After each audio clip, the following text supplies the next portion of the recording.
ठंड में एक काली और दो गोरी बहू का घर का बंटवारा। अरे जरा जोर जोर से पैर दबा, हाथों में क्या जान नहीं तेरे? और तुझे हीटर चालू करने के लिए बोला था ना, तूने अभी तक हीटर भी चालू नहीं किया। भाभी मैं भूल गई थी, अभी चालू कर देती हूँ। भगवान ने तेरी शक्ल सूरत तो अच्छी बनाई नहीं है, कम से कम काम तो ढंग से कर लिया कर। कशिश और किंजल दोनों गोरी जेठानी अपनी काली देवरानी को ताने दे ही रही होती हैं कि तभी वहाँ उनकी सास आ जाती है। किंजल, कशिश बहू, ये सब क्या है? ऐसी हालत में तुम दोनों आरती से अपनी सेवा करवा रही हो। भूलो मत, तुम्हारे साथ साथ आरती भी प्रेग्नेंट है। बेचारी आरती दिन रात इस ठंड के मौसम में भी काम करने में लगी रहती है। ऊपर से तुम्हारा इतना ख्याल रखती है, और तुम हो कि कभी उससे अपने हाथ दबवाती हो तो कभी पैर, और जब देखो उसे ताने देती रहती हो।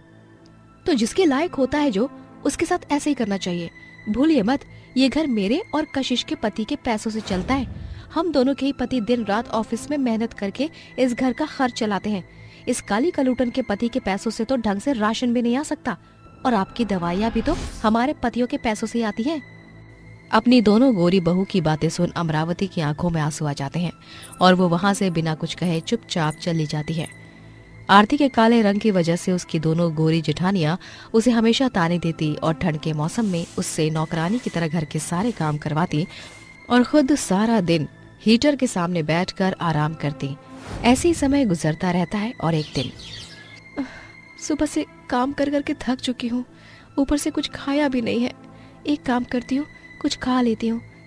ज्यादा देर ऐसी हालत में भूखा रहना ठीक नहीं है। ठंड में पोछा लगा रही आरती भूख के मारे किचन में जाती है, जहाँ उसे खाने को अन्न का एक दाना भी नहीं मिलता कि तभी आरती की नजर किचन की स्लैब पर पड़े लड्डुओं पर जाती है। अरे वाह, गोंद के लड्डू, ये तो मेरे मनपसंद लड्डू हैं। लगता है माँ जी ने हम तीनों के लिए बनाए हैं। एक काम करती हूँ, ये लड्डू ही खा लेती हूँ। खाना बनने में तो समय है, कम से कम मेरी भूख तो शांत हो जाएगी। आरती गोंद के लड्डू को उठाकर खाने वाली होती है कि तभी वहाँ किंजल और कशिश आ जाती हैं। तेरी इतनी हिम्मत कि तू हमारे मायके से आए हुए लड्डू को खाएगी, वो भी हमसे बिना पूछे? शक्ल तो तेरी काली और बदसूरत थी ही, लेकिन तेरी नीयत भी ठीक नहीं है। अब तू अपने ही घर में चोरी करके खाने लगी है। नहीं भाभी, ऐसा नहीं है। मैंने मतलब ऐसा कुछ नहीं किया है। सुबह से कुछ खाया नहीं था, इसीलिए मैं लड्डू खाने जा रही थी। चोर कहीं की! इतना कहकर कशिश आरती के बाल पकड़ती है और उसे जमीन पर धक्का दे देती है। तभी वहाँ अमरावती भी आ जाती है। कशिश की ऐसी हरकत देख अमरावती आरती को उठाती है और चिल्लाते हुए बोलती है, कशिश बहू, ये क्या बदतमीजी है? अगर आरती को कहीं इधर उधर लग जाती तो जानती भी है क्या होता। ये चोर है, इसने हमारे मायके से आए हुए लड्डुओं को चुरा कर खाया है। अगर इसने लड्डू खाया भी तो क्या हुआ? एक लड्डू खाने पर अपनी देवरानी के साथ ऐसा बर्ताव कौन करता है भला? हाँ, तुम दोनों रंग रूप में भले ही गोरी हो, लेकिन तुम दोनों का गोरा रंग होने के बावजूद भी तुम्हारा दिल इसके काले रंग से भी ज्यादा काला है। अच्छा, तो अब आप इस काली कलूटन बदसूरत के लिए हम लोगों को ये सब बोलेंगी? बस बहुत हो गया, अब ये सब हम दोनों के बर्दाश्त से बाहर है। हम अभी के अभी इस घर का बंटवारा करेंगे। अब हम लोग तुम लोगों के साथ और नहीं रह सकते। दोनों गोरी प्रेग्नेंट बहुएं घर का बंटवारा कर देती हैं। घर का बंटवारा होने की वजह से अमरावती आरती को रहने के लिए उनके घर के पीछे एक छोटी सी टूटी हुई झोपड़ी मिलती है, और वहीं दोनों गोरी जेठानियां महल जैसे घर पर कब्जा करके बैठ जाती हैं। दोनों सास बहू ठंड में कांपते कपाते हुए उस टूटी हुई झोपड़ी में जाकर रहने लगती हैं, और वहीं दोनों गोरी बहू ठंड के मौसम में आराम से बड़े से घर में रहती हैं। ये क्या बहू, तेरे हाथ तो बिल्कुल सूज गए हैं। ऐसी हालत में भी तू घर के काम कर रही है। तो रहने दे, तू आराम कर, ये सारे काम मैं कर लूंगी। माँ जी, ये आप कैसी बातें कर रही हैं? मेरे होते हुए आपको काम करने की कोई जरूरत नहीं है। बहू, कभी कभी मैं सोचती हूँ, न जाने मैंने ऐसे क्या पुण्य किए थे जो मुझे तुझ जैसी बहू मिली है। एक तू है कि ऐसी हालत में भी इस टूटे फूटे मकान में ठंड में रहकर हम सबका इतना ख्याल रख रही है, और एक वो मेरी दोनों बहुएं हैं जो मतलबियों की तरह रह रही हैं। जहाँ एक तरफ आरती टूटे हुए घर में रहकर गर्भवती की हालत में ठंड से कपकपाते हुए घर के सारे काम करती और कम पैसों में भी घर का गुजारा करती, वहीं दूसरी तरफ किंजल और कशिश दोनों पूरा दिन आराम फरमाती और हमेशा आरती की गरीबी और उसके काले रंग का मजाक उड़ाती। समय गुजरता है और दोनों गोरी बहुओं की डिलीवरी का समय आ जाता है, जहाँ वो दोनों एक एक सुंदर बच्चों को जन्म देती हैं। माँ जी मुबारक हो, आप दादी बन गई। किंजल और कशिश भाभी ने 2 सुंदर सुंदर बच्चों को जन्म दिया है। चलिए उनसे मिलने चलते हैं। उन्होंने तेरे साथ इतना बुरा किया, उसके बावजूद भी आज तो उनसे मिलने जा रही है। भूल मत, उन्होंने ही घर का बंटवारा किया था, जिसके चलते तुझे ऐसी हालत में रहना पड़ रहा है। आप खुशी में ये कैसी बातें कर रही हो? जो हुआ उसे भूल जाइए। ऐसी हालत में उन्हें आपकी जरूरत है। चलिए ना, उनसे मिलने चलते हैं। आरती की बात सुन ना चाहते हुए भी अमरावती को अपनी दोनों गोरी बहुओं से मिलने के लिए जाना पड़ता है। भाभी मुबारक हो, मैं तो बहुत खुश हूँ। पता है, मैंने आप दोनों के लिए भगवान से प्रार्थना की थी कि आपकी डिलीवरी में कोई भी परेशानी ना हो और आप हंसते खेलते बच्चों को जन्म दे। तुम्हें यहाँ किसने बुलाया? तुम्हारी हिम्मत कैसे हुई इस घर में आने की? भूलो मत, बंटवारे के बाद इस घर पर तुम्हारा कोई हक नहीं है और हमारे बच्चों से तो दूर ही रहना। हम नहीं चाहते तुम्हारी काली परछाई हमारे बच्चों पर पड़े। शर्म आती है मुझे तुम दोनों को अपनी बहू कहते हुए। देख लिया आरती बहू, तू ही इनसे मिलने के लिए इतनी उतावली हो रही थी ना। मैंने तो पहले ही कहा था, ये दोनों कभी अपनी हरकतों से बाज नहीं आएंगे। चल यहाँ से। इतना कहकर अमरावती आरती का हाथ पकड़ती है और उसे वहाँ से ले जाती है। आरती की आंखों में आंसू होते हैं, जिसमें उसका दुख साफ झलक रहा होता है। ऐसे ही समय गुजरता रहता है और एक दिन, वो देख पिंटू, कितना बड़ा घर है और खिड़की भी खुली हुई है। आज तो माल साफ करने में मजा ही आ जाएगा। अरे अब तो हमें मालामाल बनने से कोई नहीं रोक सकता।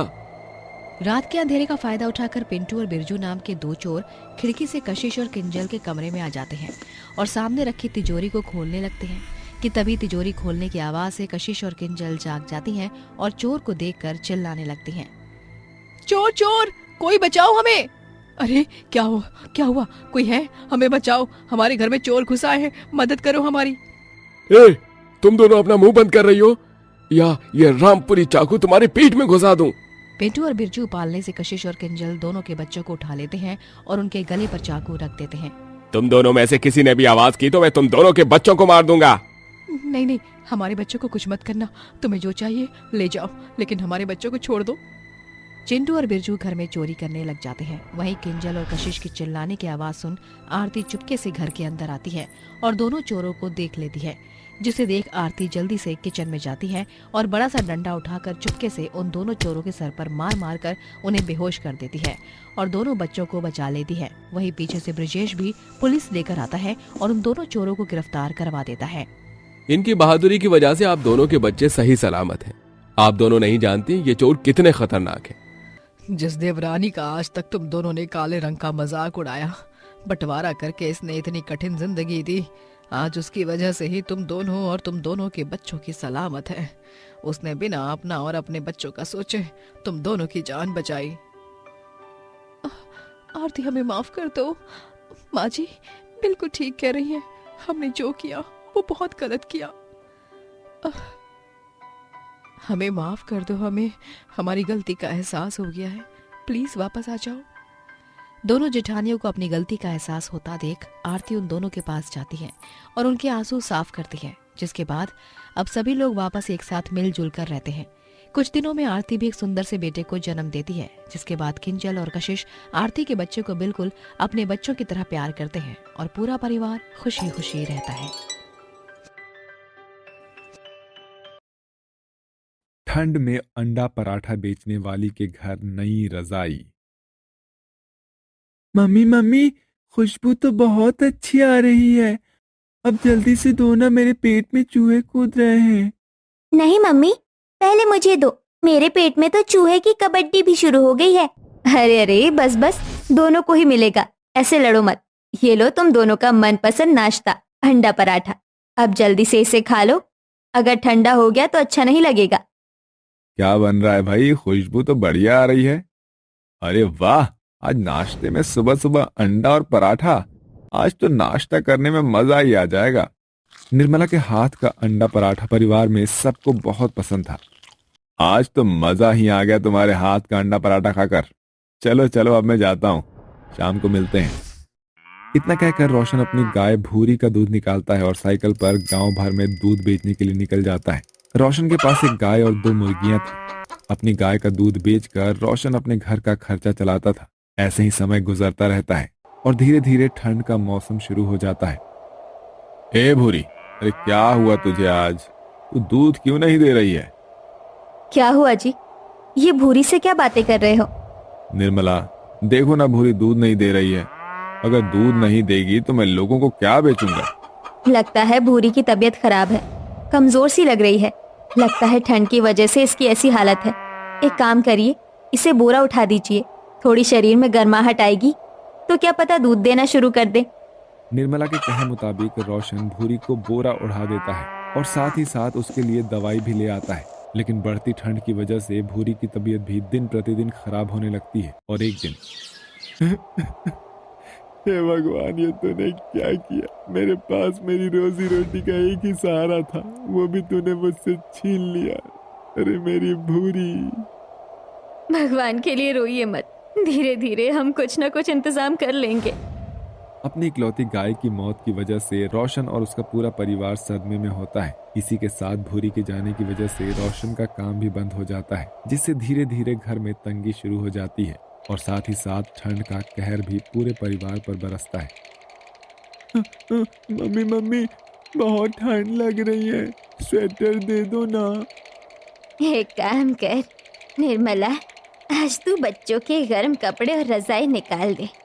ठंड बढ़ गई है, अब बिना गर्म कपड़ों के और रजाई के रहा नहीं जाता। खाने को खाना नहीं है, लेकिन पहनने को गर्म कपड़े तो हैं। अपनी सास की बात सुनकर निर्मला अपने बच्चों को गर्म कपड़े और रजाई संदूक के अंदर से निकालती है। लेकिन जैसे ही निर्मला रजाई और स्वेटर देखती है, अरे ये क्या, इन स्वेटर को तो जगह जगह से चूहे ने कतर दिया है। रजाई का भी यही हाल है। मम्मी मम्मी, मुझे बहुत ठंड लग रही है, अब मैं क्या पहनूंगा? बच्चों तुम फिक्र मत करो, मैं कुछ करती हूँ। निर्मला बाहर जाती है और अपने बच्चों के स्वेटर को धोकर सुखा देती है। वही रजाई को भी साफ कर देती है, जिसके बाद निर्मला अपने बच्चों को फटे हुए स्वेटर ही पहना देती है, जिससे उनकी ठंडी अभी भी नहीं रुकती। और रात में सारा परिवार फटी हुई रजाई ओढ़कर सोता है। लेकिन इस फटी हुई रजाई को ओढ़ने पर भी कोई फायदा नहीं था। इस रजाई के अंदर से हवा आर पार आ रही है। मेरे भी पैरों की तो कुल्फी जम गई है। माँ जी, मुझे नहीं लगता कि इस फटी हुई रजाई में हम इस सर्दी के मौसम को गुजार सकते हैं। ना ही तो हमारे पास पहनने को ढंग के गर्म कपड़े हैं और ना ही ओढ़ने को ढंग की रजाई। लगता है हम लोगों को अब नई रजाई का इंतजाम करना होगा। खाने को 2 वक्त की रोटी तो ढंग से नसीब हो नहीं रही है, तो हम लोग कंबल कहाँ से खरीदेंगे बहू? अपनी सास की बात सुनकर निर्मला खामोश हो जाती है और जैसे तैसे करके सारा परिवार रात भर ठंड में कपकपाते हुए उस रजाई में अपनी रात गुजारता है। सुबह होने के बाद निर्मला जैसे ही अपने आंगन में जाती है तो अपनी मुर्गियों को देखकर निर्मला को एक तरकीब ख्याल आता है, जिसे वो सबको बताती है। माँ जी, आप सब कहते हैं ना कि मैं अंडा पराठा बहुत अच्छा बनाती हूँ, तो क्यों ना मैं अंडा पराठा बनाकर ही बेचना शुरू कर दूं। हमारे पास मुर्गी तो है ही, तो हमें अंडे मुर्गियों से मिल जाएंगे। और रही बाकी सामान की बात, तो मेरे पास ये सोने की अंगूठी है जो मेरी माँ ने मुझे दी थी। मैं इसे बेचकर बाकी सामान का इंतजाम कर लूंगी। ठंड का मौसम है, ऐसे में हर कोई गर्म और चटपटा खाना ही पसंद करता है, और ऐसे ठंड में अंडे से अच्छा हो ही क्या सकता है। इससे हमारी बिक्री भी अच्छी होगी और हम जल्दी ही रजाई भी ले लेंगे।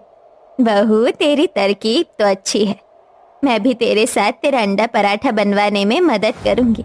अपनी सास की बात सुनकर निर्मला बहुत खुश होती है, जिसके बाद निर्मला अंडा पराठा बनाने के सारे सामान का इंतजाम करती है और अगले दिन होते ही दोनों सास बहू एक छोटे से ठेले पर अंडा पराठा बेचने के लिए निकल जाती है। अंडा पराठा ले लो, गर्मा गर्म अंडा पराठा, सिर्फ 30 रुपए प्लेट का अंडा पराठा। मुझे जरा एक प्लेट गर्मा गर्म अंडा पराठा लगा देना तो। ये लीजिए भाई साहब, आपका अंडा पराठा। अरे वाह, ये अंडा पराठा तो खाने में बड़ा ही स्वादिष्ट है। ऐसा चटपटा अंडा पराठा तो मैंने आज तक नहीं खाया।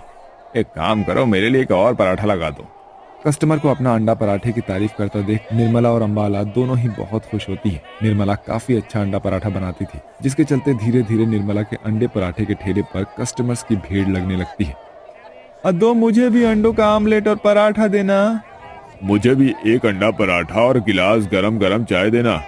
जहां निर्मला अंडा पराठा बनाती थी, वहीं निर्मला की सास चाय बनाती है, जिसके चलते अब उनकी बिक्री और भी अच्छी होने लगती है। जहां एक तरफ निर्मला की जिंदगी में सब कुछ ठीक होने लगता है, वहीं दूसरी तरफ जब से दोनों सास बहू ने ये अंडा पराठे का ठेला शुरू किया है, तब से सारे के सारे कस्टमर इनके ठेले पर ही जाते हैं। मेरे अंडे के ठेले पर तो गिने चुने कस्टमर ही आते हैं। इन लोगों की वजह से मेरा धंधा चौपट हो गया है। अगर इन लोगों का धंधा बंद नहीं किया तो मुझे तो सब कुछ बेचकर कुछ ही दिनों में अपने गांव झुमरी तलैया जाना पड़ेगा। रमेश निर्मला और अंबाला से बदला लेने की तरकीब बनाता है। रात होते ही चुपके से उनके घर के बाहर जाता है और उनके अंडे पराठे के ठेले को बुरी तरह से तोड़ देता है और वहां से चुपचाप चला जाता है। सुबह होते ही जैसे ही निर्मला और अंबाला अपने अंडे पराठे के ठेले को देखते हैं तो हे भगवान, ये क्या हो गया? अब हम लोग क्या करेंगे? बिना ठेले के हम लोग अंडा पराठा कैसे बेचेंगे? न जाने किसने हमसे बदला लिया है। हमने किसी का क्या बिगाड़ा था? क्या हम लोग कभी भी नई रजाई नहीं खरीद पाएंगे और इस ठंड में अपने दिन कपकपाते हुए गुजारेंगे? माँ जी, मेहनत करने वालों की कभी हार नहीं होती। हमारा ठेला नहीं है तो क्या हुआ, हम लोग अपने घर के बाहर ही अंडा पराठा बेचेंगे। अब देखना, सारे कस्टमर वापस हमारे अंडा पराठा खाने के लिए जरूर आएंगे। अपनी बहू की बात सुनकर अंबाला के अंदर थोड़ी हिम्मत आती है, जिसके बाद दोनों सास बहू अपने घर के बाहर अंडा पराठा बनाकर बेचना शुरू कर देते हैं, जिसके चलते अब धीरे धीरे सारे कस्टमर अंडा पराठा खाने के लिए निर्मला और अंबाला के घर के बाहर ही लाइन लगाकर खड़े हो जाते हैं और पहले की तरह उनकी बिक्री भी शुरू हो जाती है। इन सास बहू का ठेला तो मैंने तोड़ दिया था, तो अभी सारे कस्टमर अंडा पराठा खाने के लिए जाते कहाँ हैं? लगता है आज इनका पीछा करना पड़ेगा। रमेश उन सारे कस्टमर्स का पीछा करता है और देखता है कि वो सभी लोग अंबाला और निर्मला के घर के बाहर अंडा पराठा खाने के लिए लाइन लगाकर खड़े हैं। इन लोगों का ठेला तोड़ने के बाद भी इनके पास कस्टमर्स की भीड़ लगना कम नहीं हुई है। मेरी तो सारी की सारी मेहनत मिट्टी में मिल गई। रमेश के इतना बुरा करने के बावजूद भी निर्मला और अंबाला का अंडे के पराठे का काम अच्छे से चलता है। वहीं रमेश को भी उसके किए की सजा मिलती है और अब उसके अंडे के ठेले पर मक्खियां भी नहीं भिनभिनाती। दूसरी तरफ निर्मला और अंबाला भी अपनी मेहनत से इतना पैसा जोड़ लेते हैं कि वो अपने परिवार के लिए एक नई रजाई खरीद लेते हैं। माँ जी, आखिरकार हमने अपने परिवार के लिए नई रजाई खरीद ही ली। ये सब तो सिर्फ तेरी वजह से ही हो पाया है। अगर तू तरकीब नहीं लगाती और हमें हिम्मत नहीं देती तो हम लोग अभी भी ठंड से तड़प रहे होते बहू। सारा परिवार अब ठंड के मौसम में आराम से रजाई के अंदर सोते हैं। वहीं दूसरी तरफ निर्मला और अंबाला का अंडे का पराठे का बिजनेस दिन प्रतिदिन बढ़ने लगता है, जिससे अब वो छोटी सी दुकान खोल लेते हैं और धीरे धीरे उनकी गरीबी भी मिटने लगती है और सभी लोग खुशी खुशी रहने लगते हैं।